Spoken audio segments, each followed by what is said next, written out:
அனைவருக்கும் வணக்கம். தமிழ்நாட்டோட நிதி நிலைமை எப்படி இருக்கு அப்படிங்கிறத நாங்கள் ஒரு வெள்ளை அறிக்கையாக கொடுக்குறோம் அப்படின்னு தாவைக்காவினுடைய நிதியமைச்சர் மரிய வில்சன் அவர்கள் நேற்றைய தினம் ஒயிட் பேப்பரை ரிலீஸ் பண்ணியிருந்தாரு. அந்த விஷயத்துக்கான அவசியம் எங்கேருந்து வருதுன்னு பார்த்தீங்கன்னா, 2500 எப்போ தருவீங்க, எங்களுக்கு 6 சிலிண்டர் எப்போ கிடைக்கும் அப்படின்னு எல்லா மக்களும் கேள்வி கேட்க ஒரு பக்கம் தொடங்கினாங்க. ஒரு மாதம் தாங்க ஆச்சு, கொஞ்சம் பொறுமையாக இருங்க, எல்லாமே கிடைக்கும் அப்படின்னு சொல்லி மக்களை ஆசுவாசப்படுத்திட்டு இருந்தாங்க.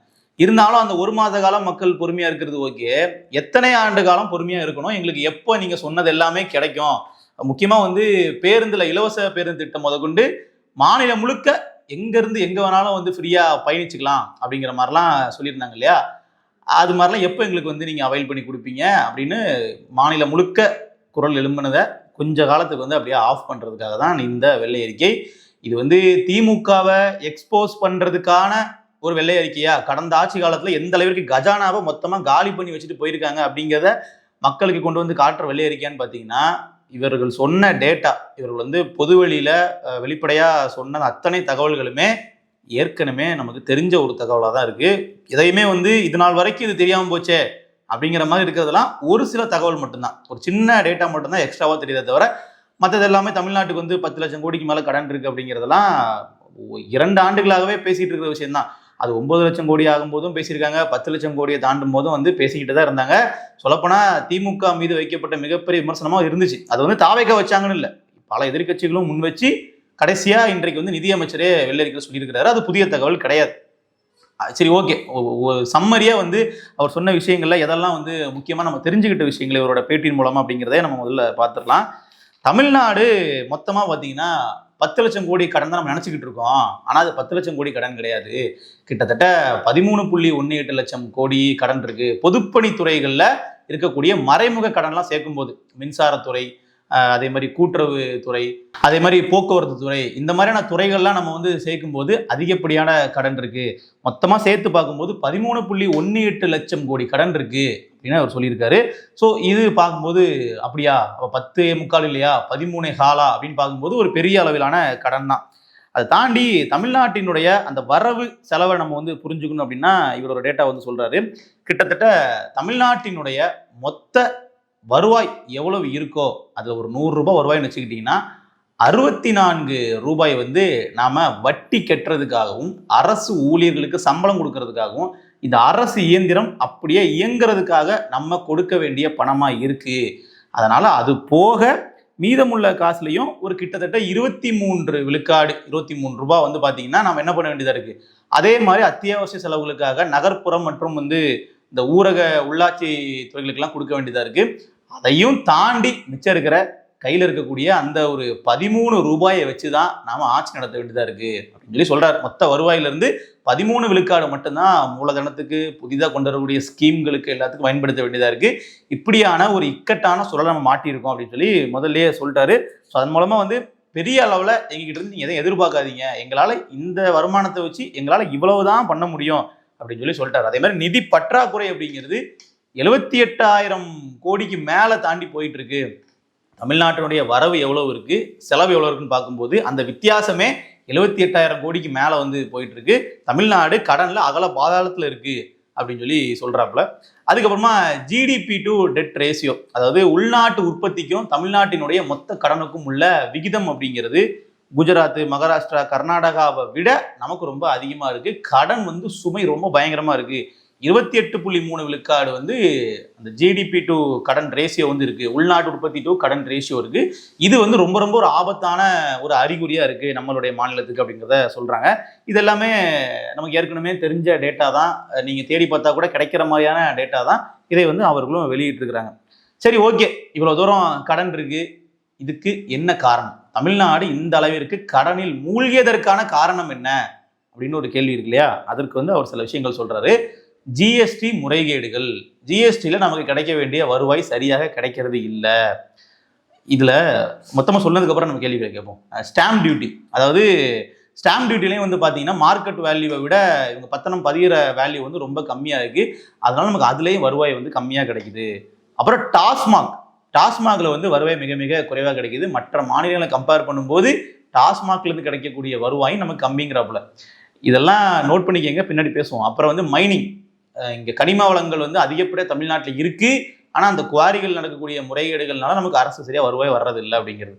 இதை நாலுமே வருவாய் வந்து பார்த்தீங்கன்னா அதிக அளவில் இதுல இருந்து ஈட்டினாங்கன்னா தமிழ்நாட்டு மக்கள் மேலே தான் சுமையாக வந்து விழும். உதாரணத்துக்கு ஜிஎஸ்டி எடுத்துக்கிட்டீங்கன்னு வச்சுக்கோங்க. இதை நீங்கள் மத்திய அரசாங்கத்தை பார்த்து கேட்கணும். மத்திய அரசாங்கத்துக்கிட்ட தான் நீங்கள் சண்டை போட்டு இந்த வரி பகிர்வை நீங்கள் சரியாக கேட்டு வாங்கணும். ஜிஎஸ்டியில் உள்ள முறைகேடுகள் பற்றி கடந்த ஆட்சியை குறை சொல்லி ஒன்றும் யூஸ் இல்லை இல்லையா? ஸோ இதை வந்து நீங்கள் மத்திய அரசாங்கத்துக்கிட்ட ஃபியர்ஸ்ஃபுல்லாக ஃபைட் பண்ணி நீங்கள் வாங்கணும். அதை வாங்குவீங்களா அப்படிங்கிறது ஒரு கேள்வி. ரெண்டாவது ஸ்டாம்ப் டியூட்டி. அதாவது ஒரு நிலம் வந்து நீங்கள் பத்திரப்பதிகிறீங்க, விற்கிறீங்க, வாங்குறீங்க அப்படின்னா நமக்கு ஸ்டாம்ப் டியூட்டின்னு ஒன்று கட்டுவோம். இந்த நிலத்தினுடைய ரெஜிஸ்ட்ரேஷன் வேல்யூ கம்மியாக இருக்கும், மார்க்கெட் வேல்யூ அதிகமாக இருக்கும். என்ன சொல்கிறாப்பன்னா அந்த மார்க்கெட் வேல்யூக்கு ஏற்ற மாதிரி நம்ம ரெஜிஸ்ட்ரேஷன் வேல்யூ அதிகப்படுத்திட்டோம்னா மக்கள் அதிகமாக வந்து ஸ்டாம்ப் டியூட்டி கட்டுவாங்க, அதிகமாக வரி கட்டுவாங்க. அது மூலமாக நம்ம அரசுக்கு வந்து பெரிய வருமானம் வரும்னு சொல்கிறாங்க. அது நேரடியாக மக்கள் மத்தியில் சுமையாக போய் விழாதா? ஏன்னா அந்த ஏற்கனவே இருக்கிற ரெஜிஸ்ட்ரேஷன் வேல்யூக்கே வந்து அதிகப்படியாக வரி கட்டுற மாதிரி ஒரு ஃபீல்டில் தான் நிறைய பேர் இடம் வாங்குறாங்க. அதுவே அப்படி தான் இருக்குது. அதுவே ஒரு சுமையாக தான் இருக்குது. இதை இன்னும் நம்ம அதிகப்படுத்திட்டோம் அப்படின்னா அதிகமாக வரி கிடைக்கும், நாட்டுக்கு வருவாய் கூடும் அப்படின்னா இது மக்கள் மேலே நேரடி சுமையாக போய் விழாதா? ஒன்று. அடுத்து டாஸ்மாகினுடைய வருமானத்தை ஒப்பிடுறாங்க. இதை நம்ம எங்கே போய் சொல்கிறது? நீங்கள் பாருங்கள், கர்நாடகாவில் வந்து 11.7 விழுக்காடு வருமானம் டாஸ்மாகில் அதிகரிச்சிருக்கு வரியா. ஆனால் இங்கே வந்து பார்த்தீங்கன்னா டாஸ்மாக் கிடைக்கக்கூடிய ஷேருங்கிறது 9.5 தான் இருக்குது. அதாவது வரி அதிகரிப்பு சொல்கிறேன், ரேட்டுன்னு சொல்லுவாங்க இல்லையா? 100 ரூபாயில இருந்து அங்கே 111 ரூபாயா மாறுது, இங்கே 100 ரூபாயில இருந்து 109 ரூபாயா மாறி இருக்கு அப்படிங்கிற மாதிரி சொல்றாப்புல. அதிகரிக்கக்கூடிய விகிதம் அப்படிங்கிறது தமிழ்நாட்டில் குறைவா இருக்குன்றாங்க. இது என்னன்னா நம்ம டாஸ்மாகே ஒட்டுமொத்தமாக மூடணும்னு சொல்லி போராட்டம் பண்ணிட்டு இருக்கோம். எங்களுக்கு டாஸ்மாக்ல இருந்து கிடைக்கக்கூடிய வருமானமே வேண்டாம், டாஸ்மாகே வேணாங்க, மூடிடுங்க, அது வந்து கிடைக்கிற வருவாயே வேணாம்னு சொல்லிட்டு இருக்கோம். ஆனால் நம்ம நிதியமைச்சர் என்ன பண்றாரு அப்படின்னா டாஸ்மாக்ல இருந்து கிடைக்கக்கூடிய வருமானம் வந்து இன்னும் அதிகரிக்கலாம் அப்படிங்கிற மாதிரி சொல்றாப்புல. அடுத்து கனிம வளம், மைனிங் சம்பந்தமா உள்ள குறைபாடுகளை நாங்கள் வந்து நீக்கணும், அது மூலமா வருவாய் அதிகரிக்குன்னு சொல்லிட்டு இதையுமே இயற்கை ஆர்வலர்கள் இருந்து எல்லாருமே சொல்ற விஷயங்கிறது, நீங்க கனிம வளங்களை அதிகப்படியாக வெட்டி பிற மாநிலங்களுக்கு கடத்தப்படுவதை தவிருங்க. கடத்தப்படுறது அப்படின்னா திருட்டுத்தனமா கடத்துறது மட்டும்தான் இல்லை, நீங்க அபிஷியலா கூட கொண்டு போறதை குறைச்சிருங்க. ஏன்னா தமிழ்நாட்டினுடைய தேவைக்கு இங்கே உள்ள இயற்கை வளங்கள் பயன்படுத்துறதை தவிர்க்க முடியாது, அது இருக்கட்டும். பிற மாநிலங்களுக்கு நீங்க கடத்தி கொண்டு போறது, கடத்துறத வார்த்தை கூட வேண்டாமே, பிற மாநிலங்களுக்கு நீங்க வந்து அந்த கனிம வளங்களை வந்து எடுத்து செல்றது அப்படிங்கிறத தவிர்த்திடலாம். ஏன்னா அந்தந்த மாநிலங்களில் உள்ள கனிம வளங்கள் அவர்கள் பயன்படுத்திக்கிட்டோம். கேரளாவில் கனிம வளங்கள் அப்படியே இருக்கு, ஆனால் தமிழ்நாட்டிலேருந்து ஏன் அவர்கள் வந்து டன் கணக்கில் கொண்டு போறாங்க, இதனால இங்கே உள்ள கனிம வளங்கள் பாதிக்கப்படுது அப்படிங்கிறதான் குற்றச்சாட்டு. அப்போ அதுலேயும் நாங்கள் வந்து வருவாய் அதிகரிப்போம், அதுலேயும் வருவாய் அதிகரிச்சிருந்தோம் அப்படின்னா இந்த கடன் சுமை வந்திருக்காது அப்படின்னு சொல்லி சொல்றாப்புல.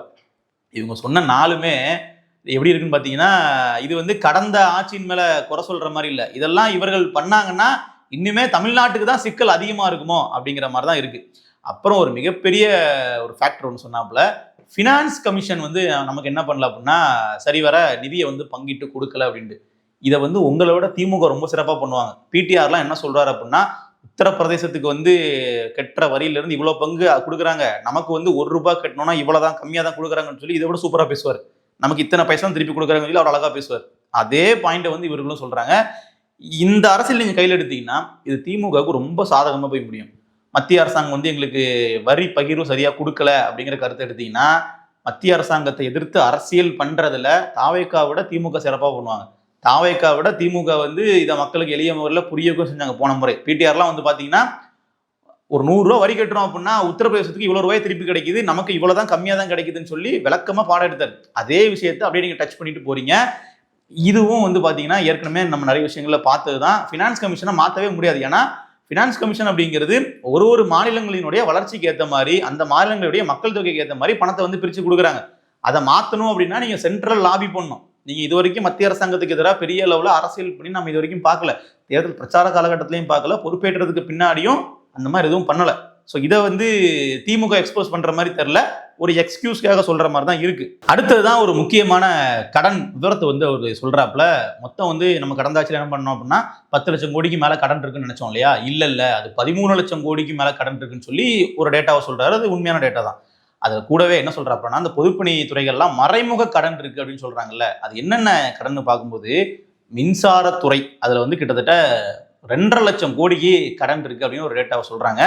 சொல்லிட்டு என்ன பண்றாங்க அப்படின்னா இந்த அளவுக்கு கடன் இருந்துச்சுன்னா எப்படி நாங்க சமாளிக்கிறதுன்னு கேட்கறாங்க. இப்ப நமக்கு என்ன கேள்வி வருது அப்படின்னா 200 யூனிட் மின்சாரம் வந்து ஃப்ரீன்னு அறிவிச்சிருக்காங்க இல்லையா? இதன் மூலமாகவும் அரசுக்கு நஷ்டம் தான் ஏற்படும். இதன் மூலமாகவும் வந்து பாத்தீங்கன்னா அரசாங்கத்திற்கு வருவாய் இழப்பு தான் வந்து ஏற்படும், வருவாய் வந்து குறையும். அப்ப அதை எப்படி நீ சரி கட்டுவீங்க? ஒரு கேள்வி. அடுத்து போக்குவரத்து துறையில வந்து பாத்தீங்கன்னா 1 கிலோமீட்டர் பயணிக்கிறதுக்கு அரசாங்கத்திற்கு ஆகக்கூடிய செலவு அப்படிங்கிறது 78.81 ரூபாய், கிட்டத்தட்ட 80 ரூபாய் வச்சுக்கோங்களேன். ஆனா வரவு 1 கிலோமீட்டர் பயணிச்சாங்கன்னா அரசாங்கத்துக்கு வருவாய் அப்படிங்கிறது 25 ரூபாய். அப்ப இதுலயே வந்து இவ்வளோ வேறுபாடு இருக்கு. பஸ் ஓட ஓட காசு நஷ்டத்துல தான் போகுது அப்படின்ற டேட்டாவை நிதியமைச்சரே சொல்றாரு. சொல்லிட்டு என்ன பண்றாங்க அப்படின்னா, நாங்கள் வந்து தமிழ்நாடு முழுக்க பெண்கள் வந்து எங்க இருந்து எங்க டிராவல் பண்ணாலும் ஃப்ரீயா டிராவல் பண்ணலாம்னு சொல்லி சொல்றாங்க. அப்ப அது மூலமாகவும் வருவாய் வந்து இழப்பு அதிகரிக்கும், வருவாய் குறையும், நஷ்டம் வந்து இன்னும் அதிகமா தான் ஆகும். அது எப்படி சரி கட்ட போறாங்க அப்படின்றதுக்கும் பதில் இல்லை. சொல்லிக்கிட்டே போகலாம். இது மாதிரி ஒரு துறையிலேயா உள்ள கடன்களை சொல்றாரு.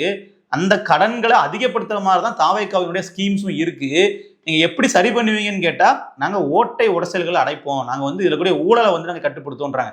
இதுல பெரிய அளவுல ஊழல் மூலமா வந்து கட்டுப்படுத்தி அமௌண்ட்டை வந்து சேவ் பண்ணி அதன் மூலம் மக்களுக்கு நல்லது பண்றதுலாம் ரொம்ப ரொம்ப குறைவுங்க. அடிப்படையில பாத்தீங்கன்னா தமிழ்நாட்டினுடைய ஒரு ஆண்டுக்கான பட்ஜெட் அப்படிங்கிறதே 4 லட்சம் கோடி கிட்ட போகும். அப்போ அந்த அளவிற்கு வந்து பணத்தை ஊழல் பண்ணி தான் எல்லாத்தையுமே வந்து பதுக்கிட்டாங்க அப்படிங்கிறது மேலோட்டமா பாக்குறதுக்கு நமக்கு வந்து சரிங்கிற மாதிரி தோணலாம். ஆனா அடிப்படையில ஒரு அரசாங்கம் முன்வைக்கக்கூடிய பாலிசியில தான் வந்து பாத்தீங்கன்னா மாற்றங்கள் கொண்டு வர வேண்டியது இருக்கு. இப்ப இதே தாவேக அரசு வந்து நாங்க கடந்த ஆட்சி மாதிரி இலவசங்கள் கொடுக்க மாட்டோம், நாங்க வந்து நிதியை சரியான வகையில ஒரு மூலதனத்துக்கு செலவு பண்ணுவோம், நிதியை வந்து நாங்க இந்த மாதிரி இலவசங்களுக்கு ஃப்ரீபீஸ்க்கு கொடுக்காம நாங்க வந்து ஒரு ஆக்கப்பூர்வமான திட்டங்கள்ல முதலீடு பண்ணுவோம் அப்படின்னு சொன்னாங்கன்னா அப்போ வந்து நம்ம வேற மாதிரி ஒரு மாற்றத்தை எதிர்பார்க்கலாம். இவர்கள் வந்து கிட்டத்தட்ட அதே பாலிசியை வந்து சொல்லிட்டு கடந்த ஆட்சி மேல வந்து எங்களுக்கு நிதி பற்றாக்குறை இருக்கு, அதனால நாங்க வந்து பழியும் போடுவோம் அப்படிங்கிற மாதிரி சொன்னாங்கன்னா எது மாறப்போதுன்னு தெரியல. நம்ம கிட்டத்தட்ட ஒரு பாதி தான் பேசியிருக்கோம், இன்னுமே வந்து மீதி பாதி இருக்கு. அவர் சொன்ன ஒரு துறையிலுமே நாங்க எப்படி வந்து வரவே அதிகரிக்க போறோம் அப்படின்னு சொல்றதெல்லாம் பார்க்கும்போது நமக்கு வேடிக்கையா தான் இருக்கு. அடிப்படையில நம்ம இதை பார்க்கும்போது நமக்கு என்ன தெரியுது அப்படின்னா, இவர்கள் வந்து நிதி பற்றாக்குறை பற்றி மக்கள்கிட்ட வெளிப்படையா ஒரு ஸ்டேட்மெண்ட்டை கொடுத்து நாங்கள் வந்து சொல்லியிருக்கக்கூடிய இல்லை முன்வைக்கக்கூடிய திட்டங்களை எல்லாம் நிறைவேற்றுவதற்கு எங்களுக்கு டைம் ஆகும், நீங்க அவசரப்பட்டு போராட்டத்தில் இறங்காதீங்க, தமிழ்நாட்டினுடைய நிதி நிலைமை இவ்வளவு மோசமா இருக்கு, இதற்கு ஒரு திமுகவை வந்து அப்படியே ஒரு பழி சொல்லி சில ஆண்டுகள் வந்து நகர்த்தலாம் அப்படிங்கிற மாதிரி இருக்கும்ன்றதான் பார்க்க தோணுது.